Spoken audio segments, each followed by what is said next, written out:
है बच्चों के तीखे सवाल हैं मंगल से पूछ रहे हैं और आदित्य को मंगल पर पूरा विश्वास है कि वो बिल्कुल भी ऐसा नहीं करेगी, मतलब कि दूसरी शादी वो कर ही नहीं सकती। मैं उसे अच्छी तरीके से जानता हूँ, ये बात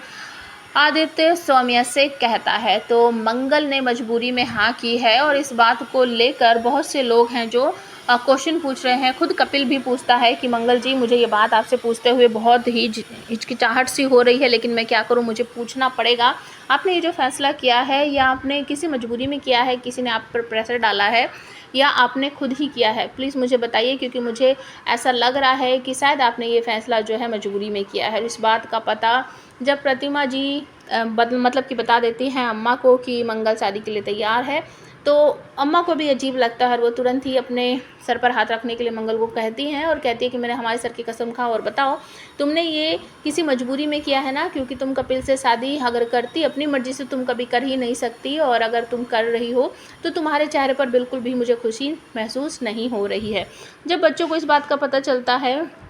स्पेशली ईशाना को, तो वो तीखे स्वभाव में पूछती है अपनी माँ से, मम्मा आप कपिल अंकल से शादी कर रहे हो, कपिल भटनागर से। और अक्षत भी पूछता है, मम्मा आप बड़ी से शादी कर रहे हो, कपिल अंकल के साथ शादी कर रहे हो, ऐसा कैसे मम्मा। तो ईशाना जो है वो कहती है कि ओ गॉड मम्मा आप क्या कर रहे हो, मैं अपने फ्रेंड से क्या बोलूँगी, क्या बताऊँगी, आप उनसे शादी कर रहे हो, ऐसा कैसे कर सकते हो मम्मा। तो यहाँ पर मंगल जो है वो कहती है, मुझे इस बात का कोई फ़र्क नहीं पड़ता कि मेरे बारे में कोई क्या सोचता है क्या नहीं सोचता है, और मैं किससे शादी करूँ ना करूँ ये मेरा खुद का फ़ैसला है। मुझे इस बारे में किसी को कोई भी कुछ भी बताने की ज़रूरत नहीं है और किसी भी सवाल का जवाब मैं देना ज़रूरी नहीं समझती हूँ। तो अब आप हमें कमेंट करके बताओ, क्या मंगल सच में इस शादी को करेगी, क्योंकि कहीं ना कहीं आज भी वो अपने बच्चों से भी प्यार करती है और दूसरी शादी तो वो कभी करना ही नहीं चाहती है। तो क्या कपिल या फिर मंगल खुद ही शादी के लिए मना कर देंगे। और